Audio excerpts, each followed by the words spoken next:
listening to the Dre Area Sports Show, live on YouTube and X. Make sure to like, share, and subscribe. What's going on, you guys? Welcome back to the Dre Area Sports Show. I'm joined by Tyler LaRocca. You can find him on X and over on TikTok, and I think on Instagram, maybe. Yeah. Maybe, kind of, sort of, at times. It all depends.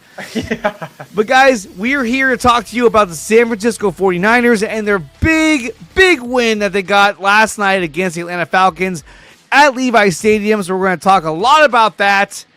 So very, very excited about that. And, guys, remember, we're brought to you by SeatGeek. Use promo code DreAreaSports and save up to $20 on your first purchase over at SeatGeek.com.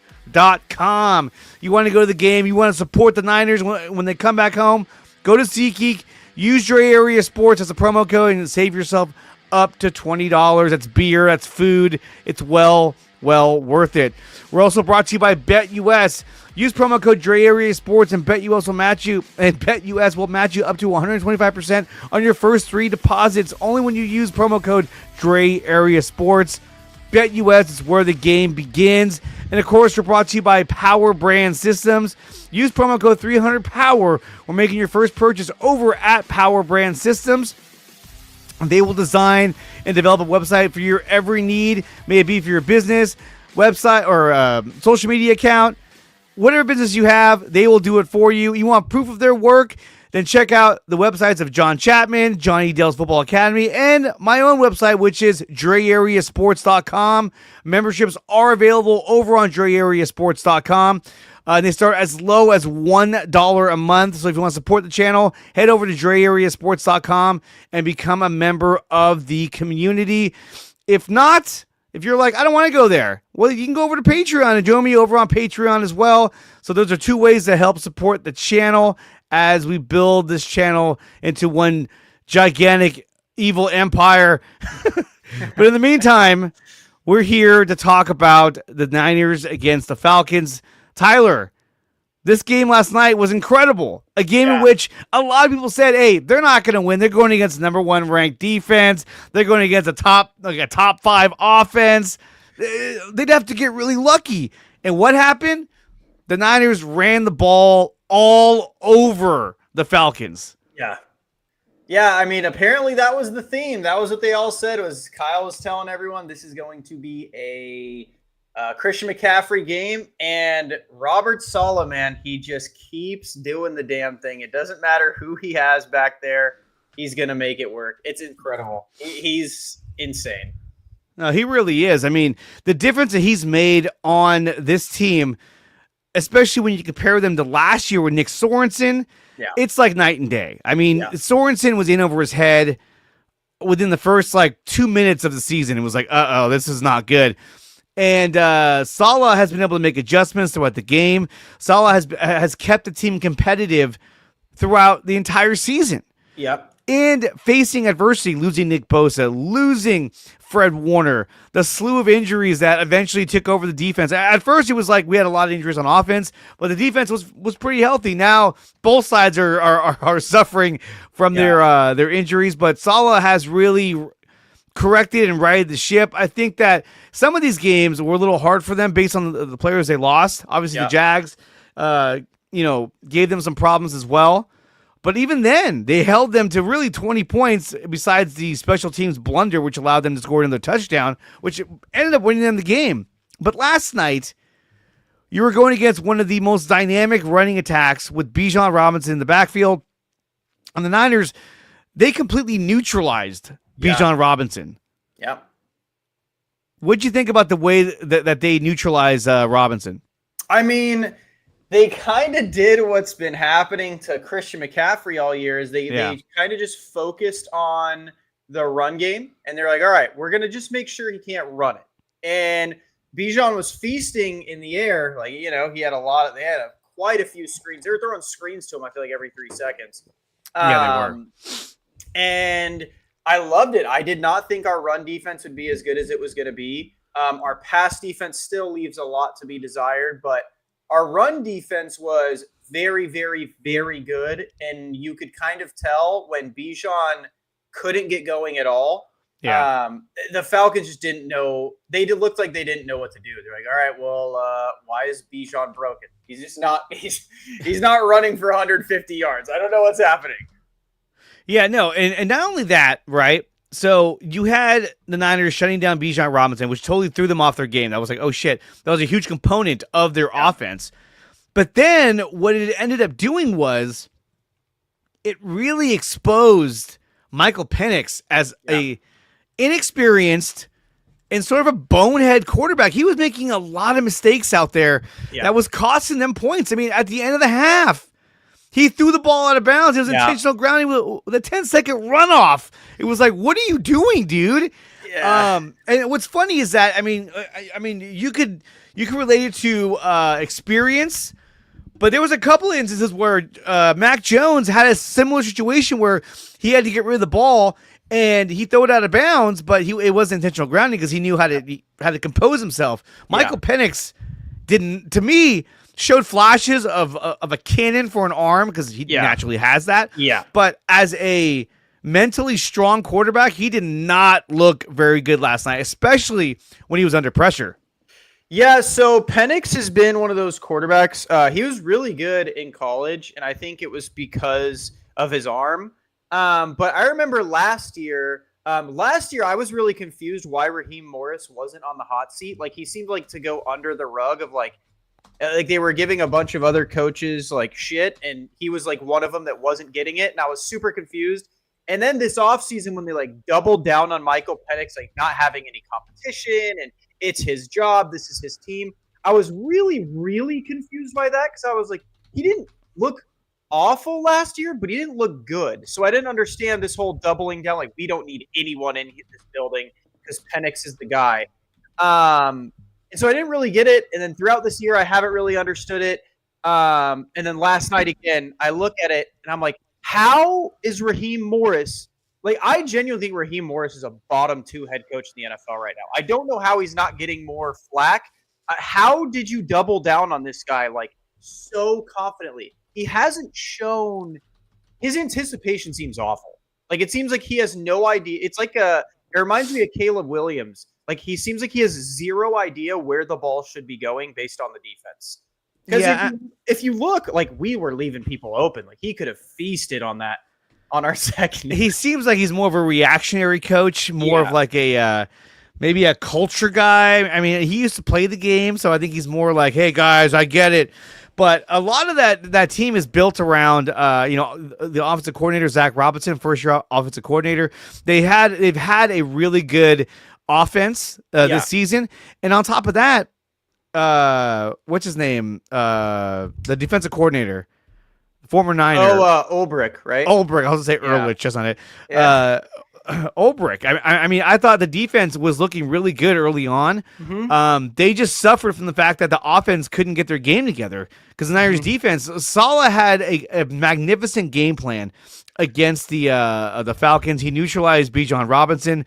That exposed Michael Penix for his lack of experience. Yeah. And then it also opened up more lanes to get pressure onto Michael Penix. And Penix is not really a mobile quarterback, so when he would drop back and face pressure, you saw a lot of times he'd drop back and just sort of throw it away or just sort of loft it to nobody because I think he felt the pressure and he felt like he had to get rid of the ball and he would just kind of throw it away. And when you do that once or twice, okay. But when you do that multiple times throughout the game, everyone starts to stop and go, dude, what the hell is going on? You sort of lose confidence in the rest of your team.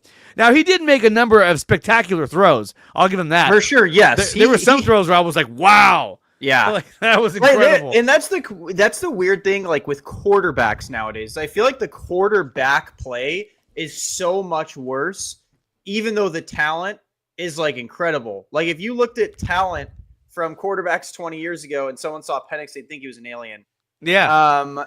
And we're going to get to this a little bit later, we'll Strawberry. We're definitely going to talk about that. But look, it was a great game last night. I enjoyed watching. I stayed up late. I had to work early, so that was rough. But look, at the end of the day, you guys, it could always be worse. it could always be the Giants who were up 19-0 at the end of the third quarter. And look at, they posted this. Let's close this out. It says end of the third. Dude, with 10 minutes left, they get the ball back 26-8. Or the Broncos get the ball 26-8 with 10 minutes left in the fourth. If the Niners, oh my God, if the Niners blew a lead like that, bro, Twitter would be on fire. Well, not only that, but like, Jackson Dart, he dove for that touchdown, stretched out. Yeah, and it was got bad, it. yeah. I was like, oh, that was an amazing play. And then the kicker misses the extra point. I was like, oh my God. And then Bo Nix was just like, all right, well, you missed that. I'm just going to drive down and hit a field goal and win this game. And that's what they did. It was over. It was like, wow, and there goes that. That's one of the things I was talking to a buddy about it who loves Jackson Dart. And I am a huge Jackson Dart fan. I think he's great. But that was one thing is like, everyone's like, well, how many points do you need to score? The issue wasn't points. The issue was every single one of his previous drives in the fourth quarter was like 3 and out, and then an interception on like the second play. So they were like the quickest drives ever to get the ball back to Denver. I could not believe that comeback happened. I was like, holy moly. That's why I was holding on to my seat so bad with the Niners. Even when they went up 20-10, I was like, please don't Giants this. Please don't Giants this. And they completely blew the game. I couldn't believe it. I was like, my God. It was an incredible game, though. That was so fun. I know. It was actually a really good game, but it sucked if you're a Giants fan, which I'm not. Sure. But I know we're San Francisco Giants fans, but not. That sucks too, you know? Yeah, that sucks too right now. Watching the Dodgers do this, I'm just like, ugh. Like the other night, I was hanging out with my kids, and I was getting notifications that Shohei Ohtani is hitting like 1 home run, 2 home run. I was just like, I don't care. I tweeted out. I was like, fuck the Dodgers. I don't give a shit. They're gonna be the reason why Major League Baseball introduces a salary cap, because teams are gonna get so fed up, and be like, well, what the fuck are we supposed to do? They need it. Oh, okay, man, so getting back to the Niners, man, because that's a whole nother stream. Yeah. Let's talk about one of the players that stood out during the game, which was Christian McCaffrey. Christian McCaffrey, let's see, I have his numbers right here.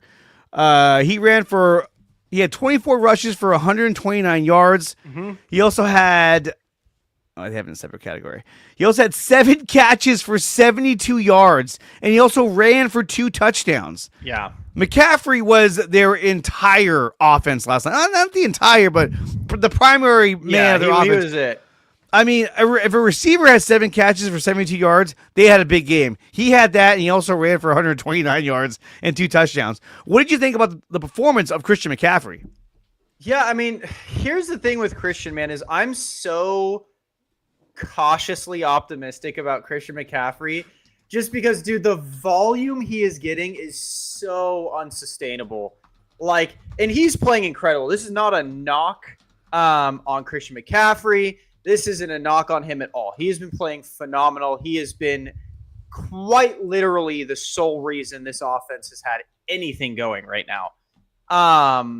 But dude, we need to take some volume away from him. He can't be touching the ball. And I would agree with that. However, at least last night, Brian Robinson got 9 carries for 36 yards, which doesn't sound like a lot, but when you put it into context, Bijan Robinson had, what is it? He had 9 carries for 36 yards. Yeah. He was playing well, too. I'm sorry. Brian Robinson had 9 carries for 36 yards. Bijan Robinson had 14 carries for 40 yards. Yeah. I mean, that's insane right there. It goes back to, like, I mean, dude, I know we're talking about Christian McCaffrey, but, like, George Kittle being back, like, huge. I did not think there was anything that could save this team's run game. And wow, even watching the difference on runs with Tonjison versus Kittle, it was like night and day. Like someone would walk right by Tonjus and hit him in the backfield, then George was in, and it's like a 7-yard, 10-yard gain. I mean, they're literally showcasing his blocking ability on the broadcast. That's how big of a difference he made. And you saw much bigger holes for Christian McCaffrey. And I don't know about you, but like some of the talk about McCaffrey, losing a step or two, I thought he looked phenomenal last night. And I think a lot of the times this season, when he's been getting the rap of, he may have lost a step or two, he's not as fast as he used to be, I think it's more on the line of they're not blocking for him. Yeah. And so he's not getting the holes that he normally gets. And I had Johnny Dell on the show a couple of weeks ago, and we broke down a lot of the film from the Jaguars game. And there were plenty of opportunities for him to hit big holes. The problem was that the execution of the blocking was just not there. Yeah. And Shelby, I agree. The defense in CMC won this game. I thought Mac Jones also played a good game as well. We'll talk about that in just a little bit. I think Mac Jones is getting a lot of hate, bro. That deep ball isn't dropped. He's over 200 yards. Jawan doesn't throw a pick, and that may be again another over 200 yards. But that throw to Robinson, he's got to catch that ball. Oh, dude, that's like Demarcus Robinson has been absolutely horrendous for the 49ers. Yeah, he has been horrible. He's not been consistent. When he came back, there was a lot of talk that this guy can do a lot of things for us and be a difference maker as a receiver, but he really hasn't. I mean, he had 0 catches last night. Yeah, he had 1 target, and that was the drop. I miss Brandon Ayuk so much. Yeah. I can't emphasize how much I miss that dude. Even Sky Moore had a more productive game than Demarcus Robinson. Sky Moore had 1 catch, and that was a 15-yard game. Yeah, that was a good one. And that was a good one. He broke a tackle. He made somebody miss, and was like, oh, that was cool. Kendrick Bourne only had 2 catches for 14 yards. I think Atlanta was trying to, sort of neutralize him. But Demarcus Robinson, I mean, he's horrible. Yeah, he's just, I don't know what's going on with that guy, but he's been dropping balls. This is the second game in a row where he's dropped passes. But going back to Christian McCaffrey, I loved seeing him hit the holes and getting those big gashes. Yeah. And you're going against a team in Atlanta, I think at the time had like a top 3 rushing defense. And they really just ran, they did whatever they wanted to on the ground. Yeah, the run game was unstoppable, seemingly. Unstoppable. Which is so weird. And I like seeing Brian Robinson used. I know he only got 9 carries, but still that's more than he usually gets. And I think that change of pace was good in shuffling McCaffrey, Robinson in and out of the lineup to kind of keep them fresh. So I'd love seeing that. The other guy I want to talk about, which I thought did an outstanding job, is Tatum Bethune. This guy came in, replaced Fred Warner as the Mike linebacker, and holy shit, I mean, for the most part, the Niners defense didn't miss a beat. I mean, obviously having Fred Warner is phenomenal, but for him getting his first start, I thought he did a lot of great things out there on the field. What did you think of Tatum Bethune? I thought he played incredible, and I think you have a good problem here. And I asked this last week. I think I said it on, I don't know if it was your tweet or Grant's tweet. I said, what are we going to do if Tatum Bethune is just an absolute baller? Like, is it something you ever think about? Like, well, we just paid Fred a ton of money and his value will never get higher.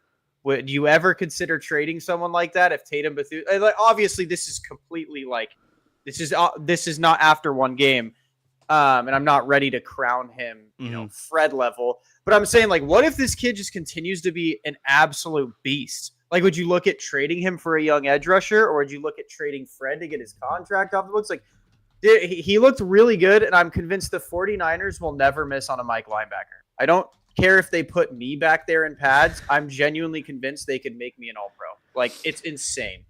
Like you were saying, it's a good problem to have. I think still, obviously Fred Warner will always get the start over anybody else. Yes, but I think that 100%. You got to start comparing him to D. Winters and say, okay, if Fred were to come back, who would be the linebacker next to Fred Warner? Would it be D. Winters or Tatum Bethune? And I think we'll find out by the end of the year. We'll see which linebacker is the more dominant linebacker of the two, because now they're both starting.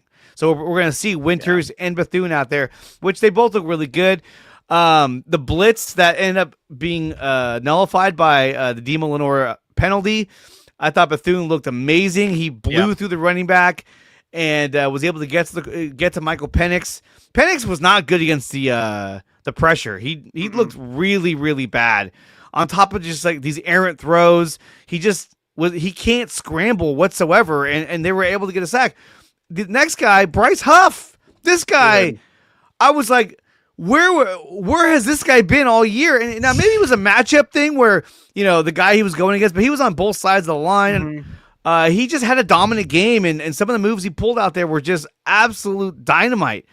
What'd you think of Bryce Huff? I mean, I'm going to give the same credit to Bryce Huff as I'll give everyone on the line, man. The D line as a whole played incredibly well.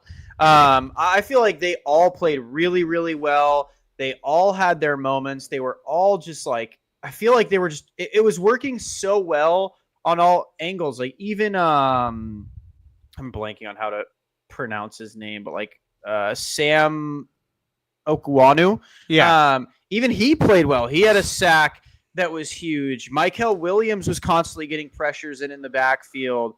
Like I feel like we were just everyone was playing so well. Alfred Collins was playing well. Kalia Davis was playing well. Jordan Elliott was playing well. The whole defensive line looked really, really good. Yeah. Bryce Huff obviously stood out as the best because he's not a rundown edge rusher, and even in the run game, he was looking really good. He was getting the quarterback quick.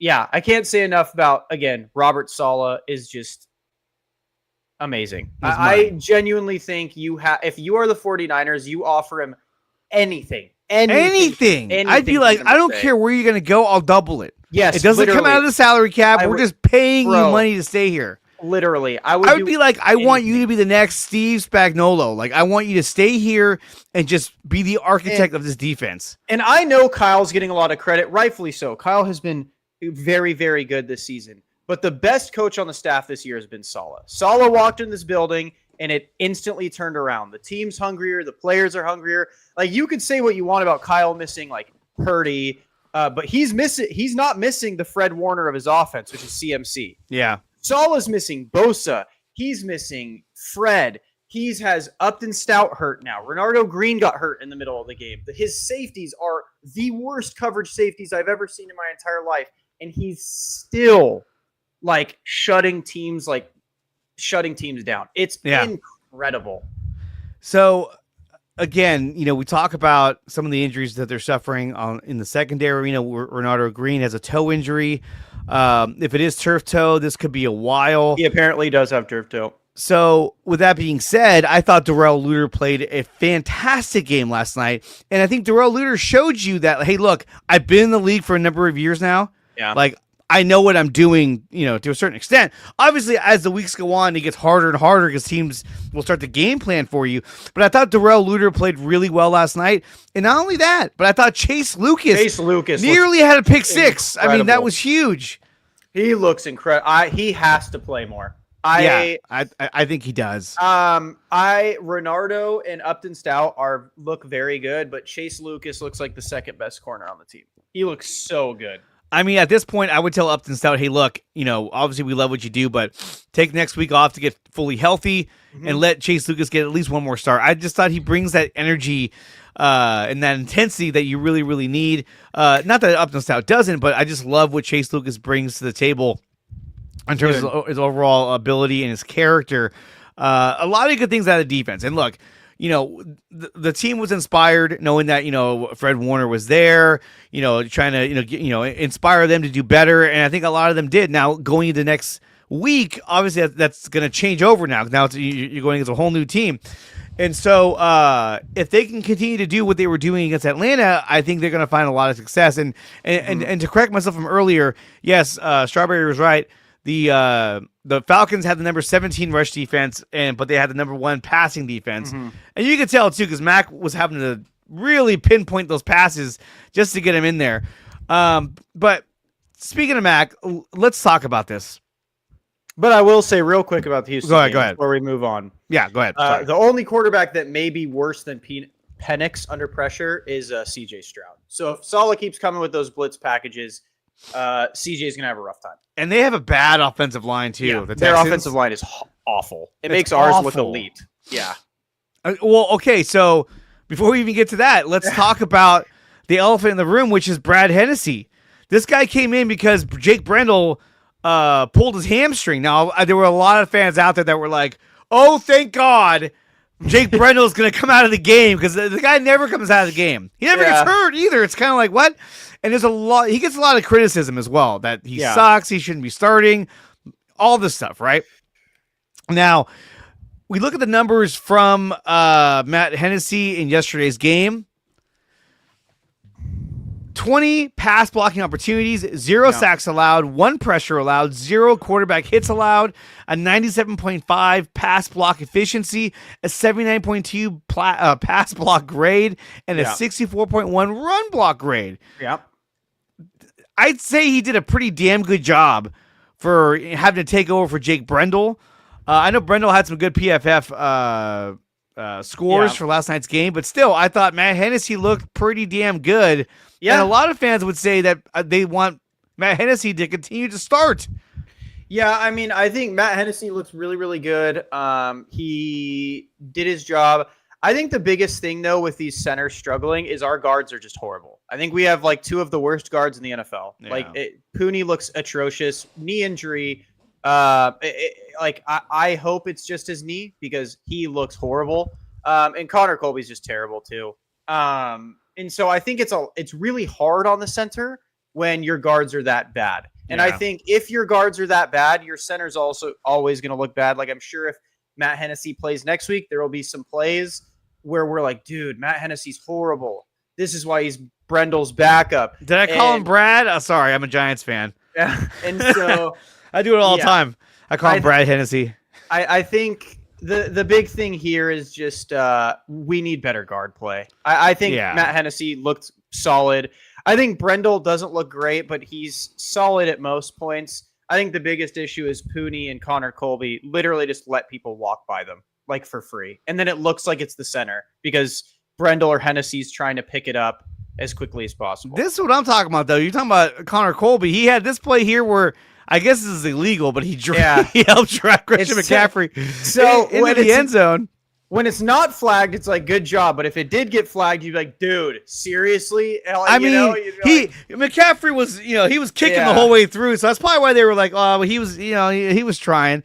But he had that big play. He also had the big play where Mac Jones got the ball knocked loose, which I called the pass, and he caught it, and he continued to run forward, which got them back in the field goal range. So Connor Colby's got a lot to learn, but he made 2 big plays that really benefited the Niners. I mean, if not for him, he helped account for 10 points.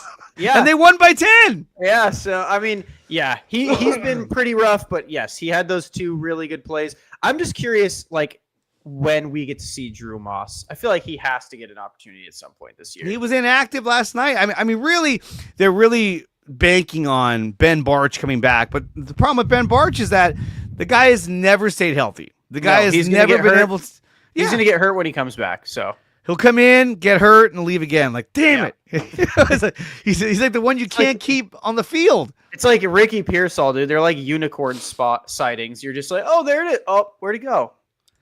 And then the Atlanta. So here's the other thing, too, is that, and you can tell this team is not fully coached the best way. Because I think defensively they look good. Offensively, at times they look really good. But when you do shit like this in a crucial time, when you only have 10 men on the field, and it was 3rd and 13, like, what are you doing? And then at one point, they had 12 men on the field at one point. That's bad. That's bad. They were looking rough. Again, I'm not understanding why people think Raheem Morris is good. I know former players of his were like, he was a great coach. He deserved this. He may be a great coordinator, but he looks absolutely horrendous as a head coach. This Falcons team has talent too. Like they're a talented team. And I feel like if you keep wasting Bijan's years, he's gonna do the same thing Saquon did, where it's like, all right, I'm out. I'm gonna go win somewhere because this is a waste of my career. No, absolutely. And there were times even during the broadcast where Chris Collinsworth, who I think is super annoying, even Chris Collinsworth was like, he kept saying, this team's got a lot of talent. They have Pitts. They have Drake London. He kept bringing up all these names. Like, hey, they have all these guys. Like, you would think in the red zone these guys would be really, really good, but instead they're not. And that's one of their biggest problems is that, like the Niners, they can move the football. They just are bad at scoring touchdowns in the red zone. Yeah. But what the Niners are not bad at, these days is kicking field goals. Oh my God, Dinero Pinero is the literal savior of this franchise. I call him Eddie Money because he's money every time he kicks that ball, man. He made some incredible kicks last night. He is phenomenal. Like, I was even watching Jake Moody yesterday, and like he went 4 for 4, but it was the 4 for 4 that all Niners fans are used to seeing, where even like, because he didn't kick one ball over 40 yards. And every single one was like just sneaking in a post, just sneaking in there. It was like slivering next to the post. Like, and then, dude, Eddie Pinero gets up there for a 55-yarder. Like, oh God, here it comes. Nope, straight down the middle, dead center, with room for more. I'm like, dude, he is absolute money. Like, it doesn't matter where you have him on the field. The guy is so accurate. Yeah, I wouldn't even blame him if he missed one at this point because he's been so pinpoint. Yeah. It's like, I know now if he missed one, I'd be like, oh, that's a fluke. Whereas like Jake Moody, it was like, he sucks. Yeah, dude. His longest was a 55-yarder, and he banged that right down the middle. It probably couldn't even been from 60 plus. He still would have hit that kick. And he accounted for 8 fucking points, and we won by 10. Dude. So again, when you look back, man, when you look back at the Kyle Shanahan era, what's one thing he always had? He always had Robbie Gould. And Robbie Gould would have games like this where he scores 8 points, where he scores 10, he's kicking multiple field goals a game. And that's Shanahan's offense, is that you're constantly tacking on points every time you get the ball. And we're getting back to that now because of Eddie Pinero. I mean, the guy is just absolute money. And the only kick he's missed is that one extra point, which was his first kick ever for the Niners. That was kind of scary. It was like, oh my God, what? Dude, yeah, when he missed that, I was like, God, please, not again. Yeah, I was like, yeah, I mean, is this why he was a free agent? Yeah, you see why he's like the 3rd most accurate kicker in NFL history. Like, I mean, dude, he's killing it. It's like, why was he out of a job? He's fucking solid. Kicking is cutthroat. If you look at the years he was out of a job, if he played like that for the Niners, people are like, this is why he was a free agent. Kicking, like, if you have one bad year, they do not care. Unless you're like Justin Tucker, where you can have like a bad year or two before they cut you.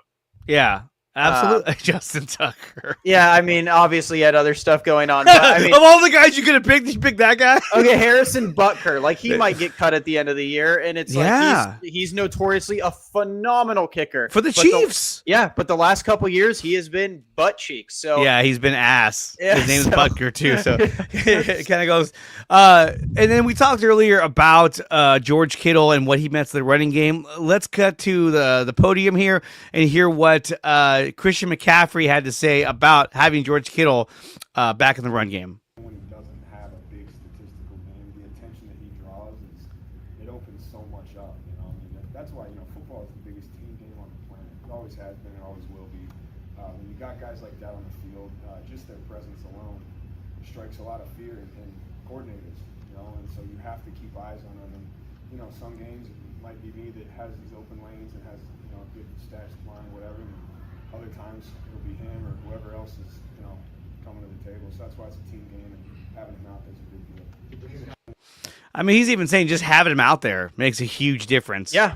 I mean, well, there was one 3rd and long where we put in Tonjes. Tonjes let the edge rusher run right by, and he either hit Matt or affected the throw. And I was like, why is Kittle ever out on 3rd and long? Like, ever. I know. I don't care if he's tired. Let him sit there because they're going to be worried about him anyways because it's the best tight end in NFL history. So you got to look at him. I love George. I'm so glad he's back. I mean, yeah. And George loves Mac Jones. So, I'm with him. I would say that of all the game plans that Atlanta had, not letting George Kittle get the ball, they did a good job at that. Every time we tried to give him the ball, he was just covered up. They knew don't let him he's gonna throw it there. Instead, they threw it to McCaffrey like 7 times. They're like, leave Juwan Jennings and Demarcus Robinson open. They won't catch it.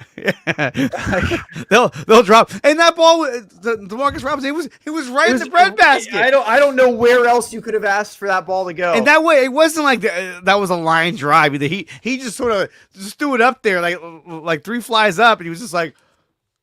It went right through his arms. I was like, oh, bro, dude. Come on, dude. So we're talking about George Kittle. George Kittle also had this to say. So let's go ahead and go to George Kittle about why they've been so successful lately. And let's hear what he had to say. Yeah, I wonder what George is going to say. You know what? I think, one, Mac Jones is a fantastic quarterback. The way that he's stepped up for when Brock has not been in and led this team to a bunch of victories is incredible. He gets hit a ton of times and he stands right back up and delivers the next pass. The way that he is in and out of the huddle. So that is one reason I think for our success is him. And then I say the other one is, I've said this since OTAs, Robert Saleh is the best free agent signing that we possibly got. The juice that he brings every single day, how smart he is, the way that he game plans, how he sets guys up for success, puts guys in positions to succeed, how he calls the blitzes in the right time. Like, he's just such a good coach. And I'm so happy that we got him back this year because he is a fire for our defense and he will be a fire for us. So those are my two things. I think that is a reason why the team is good. And then, yeah, we're gritty. You know, anytime Christian McCaffrey touches the football, you have a chance for a 7-yard play. And I know we haven't had a lot of those this year, but like teams have to prepare for that. And teams are, you know, you got to kind of be scared of Christian McCaffrey. And so I think, you know, he had 200 yards, 2 touchdowns. Hey, there's Christian McCaffrey. You're going to get a lot more of that this year. Huh. And that's pretty huge in what Strawberry. he said. Wait, Strawberry, were you listening there? Because I'm not the only one that thinks Mac is a major reason why we're winning. George Kittle seems to agree with me, and he's playing with him. Strawberry said they should just cut Brock, get him out of the building. Tyler would be happy. So, I mean, dude, the proof is in the pudding. The players can see it. The ball knowers like myself can see it. Mac Jones in this offseason, or in this offense, they're just meant for each other. This is who we should have drafted in 2021. I was a Trey Lance fan. But dude, Mac Jones, he's just literally Kyle's chosen one. It's just how it is. Whether Mac Jones has 160 yards and a pick, it doesn't matter because the offense is still humming with him with no weapons. Mac Jones is better than Brock Purdy in this offense. well, okay, so let's talk about this. Mac or Brock? We know Brock Purdy is still recovering from his turf toe injury. Yeah. This could have him out for quite a while, or he might even come back next week. We don't know. There's been talk about him coming back next week, possibly. Yeah. Let's just say let's just say Brock Purdy says, you know what? They test it out. He goes, I'm ready to go. I'm 100%. If you're Kyle Shanahan, okay, do you put Brock Purdy back in the game, or do you ride the hot hand of Mac Jones? Okay, so I've said this since the beginning. I've said this to Grant a lot. I've said this to a lot of people. I don't believe Kyle was the one pounding the table for Brock in his contract. I do not think that was a Kyle Shanahan contract. I think that was a Jed York. I think that was a York's contract. That really, really wanted a franchise quarterback at San Francisco. I do not think Kyle Shanahan was a big proponent of Brock. I think Kyle probably said we could do the same thing with Mac. If I was Kyle, I would continue to say rest up. They kind of talked about it on the broadcast. They said if Brock Purdy takes one wrong move, it could take him out for the season. And in my opinion, dude, Brock Purdy at 99% ain't better than Mac. In my opinion, Brock Purdy at 100% ain't better than Mac. But Brock Purdy injured is not better than Mac Jones right now. What part of Mac Jones' game do you think is better than Brock Purdy? Like what makes him a better quarterback? I think his decisiveness and his arm talent and his timing is much better than Brock's. I think the only thing Brock has over Mac Jones when they are both fully healthy is Brock Purdy's quicker. I don't think Mac is a statue. He just has an injured PCL. But Brock Purdy is quicker. And Brock Purdy has better anticipation, but it's the same thing all 6 foot and under quarterbacks have, where they can't see, they have to anticipate because if the pocket gets muddy, they no longer can see the field. So he needs to have better anticipation. But we saw what he did, especially in 2023. He had stellar numbers, and even against like the Dallas Cowboys, who at the time were like the number 1 ranked defense, way back when in 2023, and he absolutely lit them up through the air. Is it a case where you think it's just a matter of Kyle's game planning that allows him to be successful, or do you think it's Brock's talent that allowed him to be successful? So my thing with all Kyle Shanahan quarterbacks is his system is very, very friendly if you know how to run it. But I think what happened with Jimmy, what happened with Brock, and what's happening for Mac is at first it's smooth sailing. It's Kyle's system. You don't really know how to stop him because it's Kyle. And then you start seeing the limitations of the quarterback. So with Jimmy, it was load the box. He's not going to beat us over the top with his arm. He quite literally can't. He also couldn't move either. Yeah. With Brock Purdy, it's the complete opposite. It's get Brock Purdy out of the pocket and let him do this happy feet thing he does out of the pocket because he's going to throw us a pick. And you saw it in 2023. The reason it was ignored in 2023 was because all the interceptions were dropped and everyone was memeing on Grant and Jesse and all those guys that were saying like, but he has a lot of drop picks, guys. Like if these start getting caught, these are going to be a problem. You saw last year, they started getting caught. This year, they started getting caught. He puts the ball in dangerous situations far, far too often. And like, dude, two of Mac's 3 interceptions the last 2 weeks have been off of receivers. He only had 1 interception where I was like, okay, yeah, that stinks. What will eventually happen for Mac? Mac is, in my opinion, better than Jimmy and Purdy. I'm sure they'll find his limitations, which is, although Mac is a better deep ball thrower than Jimmy and Purdy, that doesn't mean he has a good, like, deep ball arm. Yeah, I think he does have a stronger arm than Brock Purdy. I think he puts more zip on the ball when he has to. Some of those passes, like the pass he threw to Christian McCaffrey in the red zone to get that first down, I mean, he launched. He has some zip. Yeah, I mean, that was like a missile right to Christian McCaffrey, and of course he caught it. But I think that if Brock Purdy's healthy, I think he brings a lot of attributes that Mac Jones doesn't have. Obviously, his capabilities, his mobility, his timing. Brock does have touch on the ball. I mean, we've seen him make passes. Like, for instance, against the Arizona Cardinals. He was under pressure. He just simply lobbed a soft throwing pass right to George Kittle. He did that in the Super Bowl when he was getting pressure from his right side on that final drive, and he got to Christian McCaffrey as he was basically being sacked. So he has shown ability to do a lot of incredible things in terms of his numbers. Obviously, we look at 2023, 31 touchdowns, 11 interceptions. 2024, 20 touchdowns, 12 interceptions. So again, we're looking at almost the same number of interceptions in back-to-back years, 11 and 12. Now, look, his quarterback rating went down. He went from 113 to 96. So there's a difference right there.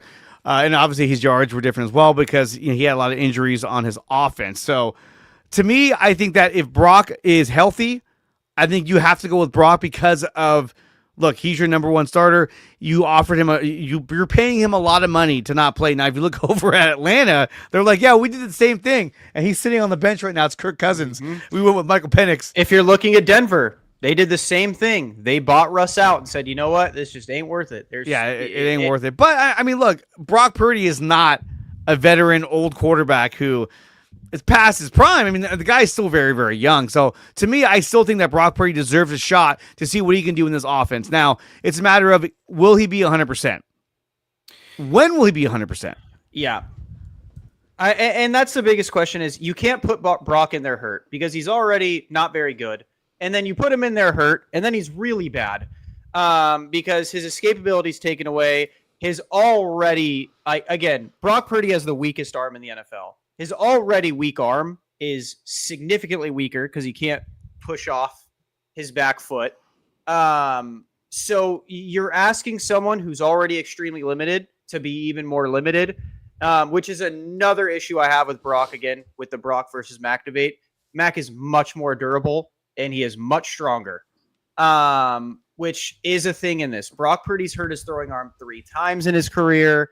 He's now dealing with turf toe. And again, we don't know when it's going to be healthy. And they keep saying like he's truly day-to-day. He's truly day-to-day. So what's going to happen? Like, is he going to be 100% for 1 second and then he's going to lose again? And we're going to say, oh, well, sorry, his turf toe's acting up again. Because if that's going to happen, don't put him in. Like, just wait until he's truly 100%. Because Brock in his last 5 starts is 1-4. Mac in his last 5 starts, this is 4-1. I'm going with the winning quarterback. I'm not going with the dude that keeps losing and can't stop turning the ball over. Brock has like 4 games or something of multi-turnover games. You can't win football games like that. He looks really rough. I don't know if it's mental. Like he said last year, he was trying to do too much. But in the Seattle game and the Jacksonville game, you saw him doing the same thing. I don't know if it's physical. Like he tries to put balls where he just doesn't have the talent to do it. It's rough. If he is 100% healthy, I do agree. You're going to have to play him. Even if you do want Mac as the quarterback, you have to play Brock just to prove your point, technically.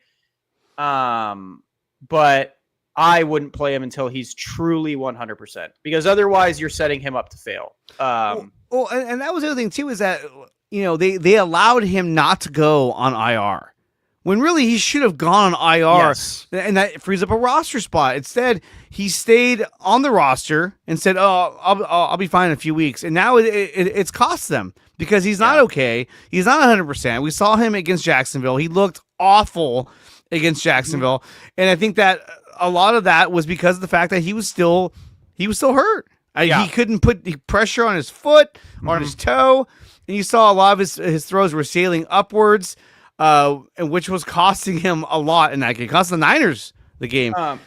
And I'd argue if you watch his film, his passes always sail. That's been a thing in my opinion. If you look at 2024, his passes were sailing. Even if you look at 2023, his passes were sailing. The only reason, we're talking about him now is the Green Bay pass to Juwan that sailed, that Juwan reached up with all of his entire frame to bring down.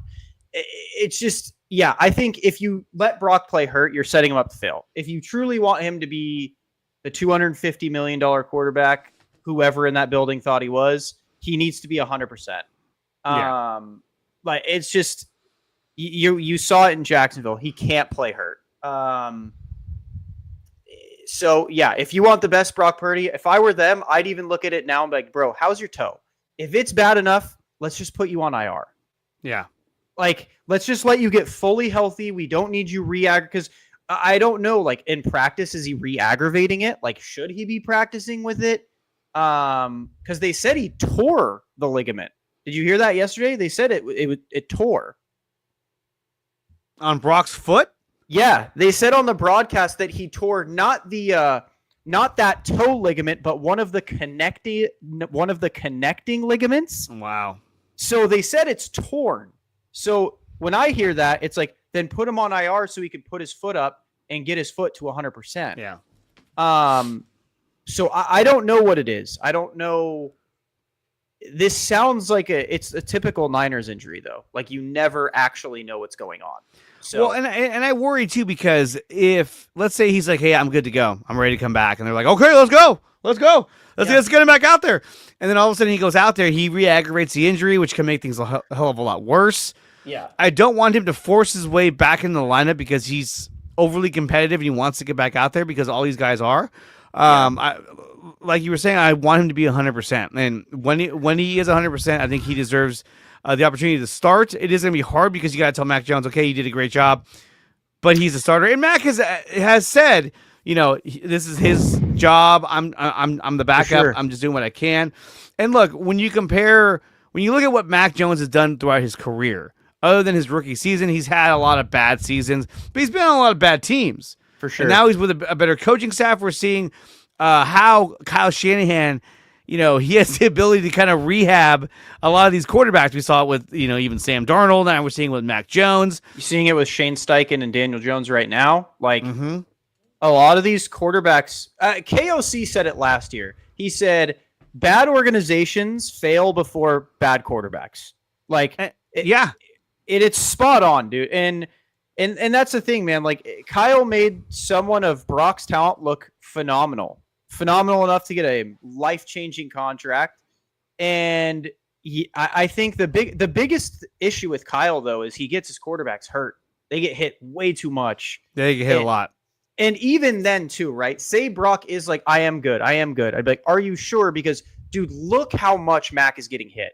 The only reason Mac can keep standing there is because he's 6'3", 200-something pounds. He's getting smacked around. He is getting, and for people to say, well, it's because he's essentially, dude, Brock Purdy was getting chucked around like a rag doll. Like, it wasn't like Brock Purdy was this Lamar Jackson untouched, like, moving around. Like, Brock Purdy was getting hit just as much. So Papa J writes he has a torn stabilizing ligament underneath the joint in his toe, turf toe. Nothing we didn't know before. Exactly. Still, so in my opinion, if it's torn, you need to put him on. Just put him on ice. Let him. Okay. Let me ask you this, because we are reaching towards the end of the show. But let me ask you this: when he was in the Super Bowl against the Chiefs, Yeah. when watching that game, did you feel like, okay, this guy is limiting what we can do with this offense? So when I was watching Brock in the Super Bowl, I felt the same as I felt with Jimmy in the Super Bowl, but before the fourth quarter, which is this guy's fine, right? Like, so take example. A lot of the people always compare Purdy to Jalen Hurts. Perfect example.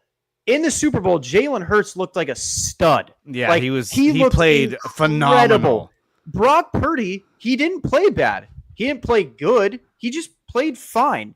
And when I'm thinking of a franchise quarterback, I don't want my quarterback that plays fine. I don't want the quarterback that played a half of bad football against the Lions. I don't want the quarterback that played 3/4 of bad football against the Packers. And then we go to the Super Bowl and you're just fine. I want the quarterback that, even if he is a system guy like Jalen Hurts, he rises to the occasion and he steps up. And that's not including his durability issues that he's been having. Like, he's always nursing an injury, and it always seems to affect him. Like, when in the Ravens game, Christmas 2023, my favorite game, they always talk about, well, he was dealing with a concussion. Then why is he playing? Because he can't play injured. Yeah. Like, then the Jaguars game, well, it was his toe. Well, the Seattle game, well, that was his toe too. Then why are you playing him if he is incompetent when he is hurt? And again, that's, in my opinion, a problem. Mac Jones is hurt. He's not incompetent. He's not throwing 4 picks. He's not turning the ball over 3 times. He's like still serviceable. And that's my thing with Brock is like, sure, in the Super Bowl, he looked fine. But that's my problem is $250. I don't want to pay $250 million for someone that looks fine. I want him to look good or great. But here's the thing, though, is that going into free agency, or I should say going into this past offseason, what other choice were there for the Niners? Yeah, I would have made him play. I would agree that I would have probably tried to make him play on his final year to see what you get. Because imagine if he was on his final year right now. You'd be like, I'm not giving you a massive contract because you've been hurt all year. But that's just kind of the way that was the my NFL issue. goes. But that was my issue last year too, is he played awful. Why in the hell would you give him this much money? Like, I'd even have understood if they gave him the Baker Mayfield 3-year deal. Like, that I would have got. The deal they gave him, I was like, he did nothing to deserve that last year. He played bad. Sure, you could say he had injuries or Christian wasn't great or whatever.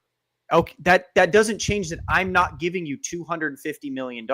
I would have made him play on this year, or I would have given him a Kirk Cousins like year or 2 contract where it's like 2 years, $100 million, fully guaranteed.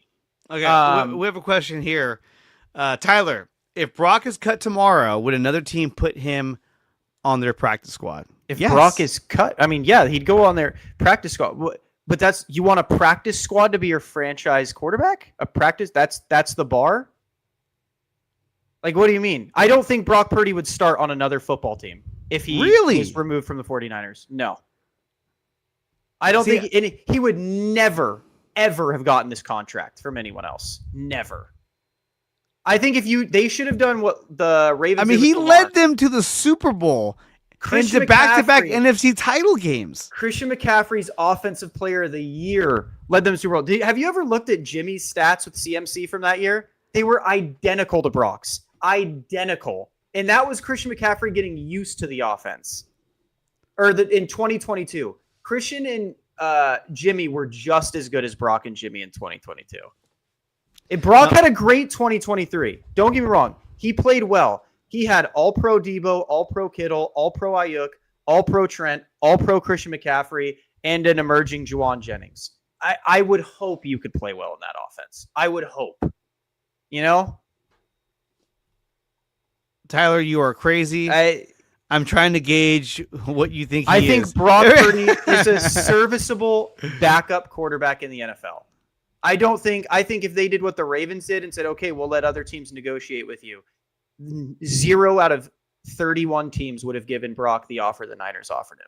there is not a single team that would have given him this contract this year. Now, I don't think he's saying that he doesn't think he's a backup quarterback. I think he'd be a serviceable backup. I think he'd be a guy that's there, and if he had to go in, you'd be like, okay, cool. He'd be what you're viewing Mac Jones as. Okay, so let me ask you this. If Brock comes back Yeah. and he goes out there and he just starts lighting it up. Mm-hmm. He won't, but yeah. What if he does? If he does, sure. will you? Are you willing to eat crow and say, you know what? Oh, for sure. And this is the thing. People get so mad at me for this because I always say this. I hope Brock Purdy comes back, wins the Super Bowl, puts up one of my tweets and says like, "Fuck you, Tyler. This is for you." Like, dude, like, I wouldn't yes! care. Yeah, I wouldn't care at all if he comes in and balls out, proves me wrong, dude. There is nothing I want more than the Niners to have a bona fide starting quarterback. I don't think it's Brock.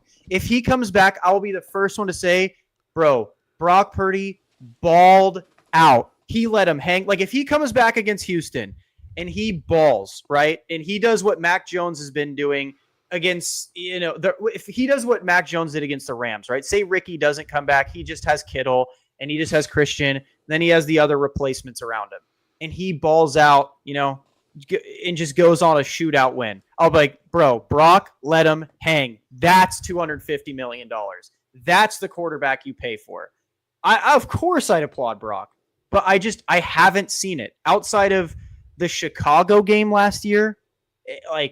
He hasn't done it really. And the Ronnie Bell game, he played well. But that was against the Rams. The 3-touchdown Juwan Jennings game. He played good in that game, but the defense couldn't stop anybody, so it didn't matter. And so, that's the other thing too. He was playing with a really shitty defense last year, but you could argue that if Brock comes in and he plays well, I'll give him the flowers. But if Brock comes in and he plays like crap, and I hear, well, the line sucks, well, the receivers suck. Mac is 4-1 with the receivers that suck and the line that suck. Yeah. So that's my thing is I don't want to hear the double standards. Like, if Brock goes in and plays bad, it's straight up he's just not good. Like, and that's my thing. Like, if Brock goes in, I hope he balls, dude. I hope that I come on here and he plays against Houston and I come on here next week and you're like, dude, Brock is that guy. But I don't know, man. I don't see it. His arm looks so much. And that's another thing. I think he worked his arm so much in 23 recovering from his elbow surgery that it legitimately was stronger. And I think when he wasn't so focused on getting the arm strength to where it needed to be, his arm has been so much weaker the last 2 years. I will say there are some throws that he makes where it's like the announcers will be like, Brock floats one over, and I was like, don't say that. Come on. Yeah. Floats one. I mean, come on. Or like his go ball to Ricky Pearsall, where everyone's like, see, he can throw one. Ricky Pearsall stopped, turned around, and adjusted to it against Jacksonville. And it was like, Ricky did everything. It was like, look at Brock. See, I knew he could throw it. It's like, dude, the ball sputtered out. It ran out of gas. Well, there was a hitch in the route, so he did have to stop and go. But I thought the pass looked really good. I think Brock Purdy can do a lot of good things, and I think that Brock has the intangibles that Mac doesn't, meaning that like in the clutch he could do a lot of incredible things. I mean, look, he turns it over with the best of them. But still, against the Lions, I mean, there was a guy hanging off his back, and he throws that pinpoint pass to Kyle Juszczyk on the sideline. There were plays like that where you're like, wow, this guy is doing some incredible things. However, the deep ball to Ayuk bounced off the receiver's mask. That was crazy. Say what you want about his throw. At the end of the day, that was just an insane play. And that's the thing is, it's I don't dislike Brock. I just don't think he's that good. It's not a dislike for him. It's not that I think he's a bad person. I just don't think he's that good of a quarterback. Like, and if his political views don't align with mine. Like, it's not anything like that. Like, I think Brock is an awesome story. I hope he gets a 30 for 30 and everything. I'm glad he got paid and got broken off. Deserved. Good job. Kudos on you. But I just don't think he's a bona fide starting quarterback in the NFL. I just don't. It's, it's not an emotional thing. I'm a 49er fan at heart. I want the 49ers to be dominant, and I want us to finally have a franchise quarterback, and I just don't see it being Brock. Okay, so as we wrap things up, real quick, let's do a quick little prediction. Niners versus Texans is going to be in Houston. We don't know. Brock might be starting. We don't dude, know. It's weird. Regardless, do you see San Francisco coming out with the win in Houston? So,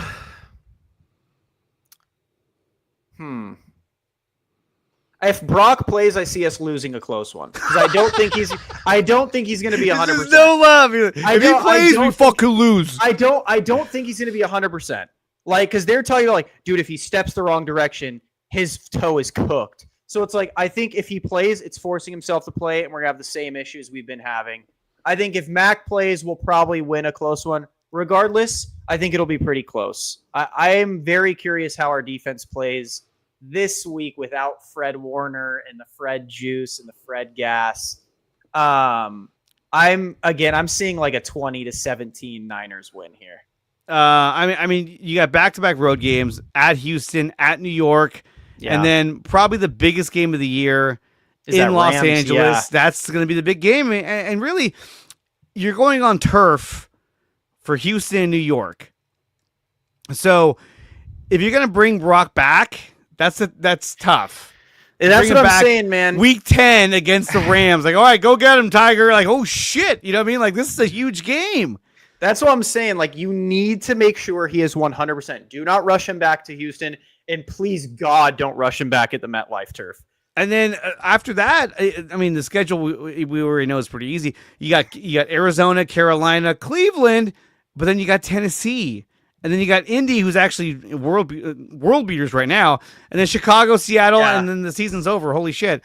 I think Indy's one of the best. I think Indy's one of the best teams in the league. And we're going to Indy to play that game. That's going to be rough. They're gross. I think we're going to need like a legitimately healthy team, as healthy as we can be for that game. But yeah, I think we win a close one against the Texans. I really hope they don't force Brock back, because if he's forced back and he ends up re-aggravating and then has to go to MetLife turf and SoFi turf, that toe is going to get torn. If you're going to give him a home game where he has plenty of time to rehab and come back, I really would not make it week 10 against the Rams, because that's like put him in against the Panthers. The Panthers. I think that's the game you put him in there. Okay, let's throw him in there, see what he does. If he lights it up, then hey, we're good to go. Even the Titans, if he needs a little bit longer, even the Titans. But I think at that point, I think the biggest issue is, say he's hurt up to that Panthers game, and say Mac rattles off all wins. Say he beats the Rams and all these teams. There's a 0% chance they're putting Brock Purdy back in, I think. I don't think they're going to put him back in and ruin a quarterback that's like 9-1 or 8-1. I think the players would hate you if you did that. It could be. It could easily be. I think Niners do win this game. I think the Texans have a lot of flaws. Yeah, their line's bad. They're not a solid team as they once were 2 years ago. Yeah. So yeah, I see Niners winning this game in Houston, probably somewhere around 24-17. I think they just pull away, and Houston's been heating up though, and we're gonna see them tonight. I think that they make less mistakes in this game. Mm-hmm. But it's also the second game after, the following game after having this big emotional game against Atlanta. So can you capture that, or is it going to be, you fall flat? We'll find out. Guys, thank you so much for tuning in. If you want to support the channel, make sure you go to my website, which is DreAreaSports.com. I'll be having a blog on there pretty soon, so I'll be writing articles about Niners, Giants, and Warriors. The memberships are available on DreAreaSports.com. It's the best way to support the channel, and you can join the community on there under Dre Area Sports. We also have memberships available over on Patreon as well, which I post on there. So those are two great ways to support the channel, Dre Area Sports or Patreon. And again, we're brought to you by SeatGeek. Use promo code DreAreaSports to save up to $20 on your first purchase over at SeatGeek.com. Power Brand Systems. Use promo code 300POWER to save up to $300 on your first purchase at Power Brand Systems. And we're brought to you by BetUS. BetUS will match you up to 125% on your first 3 deposits when you use promo code DreAreaSports. BetUS, it's where the game begins. Tyler, thank you so much for coming on. We'll do it again next week if we're available. Yeah. Niners take on the Houston Texans this Sunday at 10 a.m. Pacific time on Fox. It's going to be a good game. And one reason why I might see Brock trying to come back is because they were constantly comparing him to CJ Stroud. Like, oh, look at CJ Stroud's doing the same thing. So he might be like, I want to come back because I want to show that, But to me, not worth it. It's not worth it. The more we talk about this, it looks like week 12 against Carolina or even week 11 against Arizona might be it. Again, if they truly believe he is their $250 million franchise quarterback, then do not rush him back. There's quite literally a zero need to do that. We're still in first place. We're fine. We'll live. It's going to be fine. We'll live. There we go. It is fine. All right, guys. Until next time, I'll be live again this Wednesday for the simulation of Niners versus Texans. And then I'll be live again this Friday for a new episode of Cover 3 with Aaron Sterling. And so until then, guys, go Niners, and we'll see you next time. Peace! You're listening to the Dre Aries Sports Show, live on YouTube and X. Make sure to like, share, and subscribe.